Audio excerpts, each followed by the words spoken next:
This little boy loved yellow ducklings, but he had no money to buy one. He could only stand aside and watch them, until the vendor started packing up his stall at the end of the day. One unhatched egg was left, and the vendor thought it would probably never hatch. So he threw it into the trash. The little boy was surprised, but this gave him an opportunity. He pulled the egg out of the trash, and it was still warm. The boy kept the duck egg in his pocket to keep it warm, and went back home with his father. He would finally have his own yellow duckling. As soon as he got home, the little boy found a small basket and lined it with thick paper towels, making an incubator that was improvised. The boy turned on a desk lamp, and under the soft light he could faintly see the embryo inside. The boy placed the egg in the basket and sprinkled with a little water added. We waited for it to hatch soon, but several hours passed, and the duck egg still showed no sign of life. The boy waited patiently, then 2 whole days passed, but the little duckling still hadn't hatched. The boy was going camping, so he added a bit more moisture to the egg, then left the room. Right at that moment, the egg trembled softly, but the boy and his father had already left. The next day, warm sunlight filled the entire room. The silent egg finally cracked, and a tiny pink beak kept tapping the eggshell, making the crack grow bigger and bigger.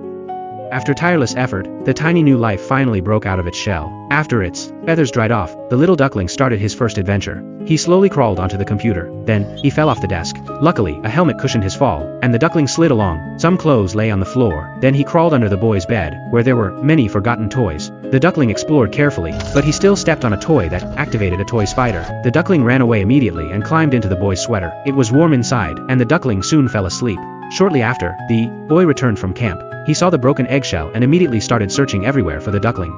But he just missed that sweater, and danger came very quickly without anyone noticing. The father put the clothes in a laundry basket. When the duckling stuck his head out, he got covered by another piece of clothing again. Then the father placed the basket next to the washing machine and started putting clothes in one by one. This would have been the end of his life, but miraculously, the duckling climbed out of the basket. Right at that moment, the boy reached the washing machine. While the clothes were being checked, the little duck narrowly avoided injury and reached the kitchen. He got into a bag full of food, but the father set the bag on the kitchen counter. The duck struggled out of the bag and saw the outside world for the first time. Soon the sink caught his eye and the duck jumped down. However, his new feathers were not waterproof yet, and he risked drowning. The little duck struggled desperately to get out, and finally escaped the sink. But the danger wasn't over yet, and he needed to dry his feathers quickly, or he would freeze to death. Taking advantage of the father having left the kitchen, the little duck moved close to the stove and used the warm air to dry his feathers. As the temperature kept climbing, the duck knew he had to leave, or he'd end up as roasted duck. He flapped his tiny wings, trying to fly down from the quiet. Luckily, there was a cushion in the kitchen. She landed safe and sound, and night soon arrived. That night, the little duckling went to the living room, wanting to rest by the fireplace. That night, there was a bed that even seemed to breathe. He chirped cheerfully, but that bed suddenly opened its eyes. The duckling ran off, but the kitten refused to let him escape. Just when the little duckling was about to be caught, the boy finally found him.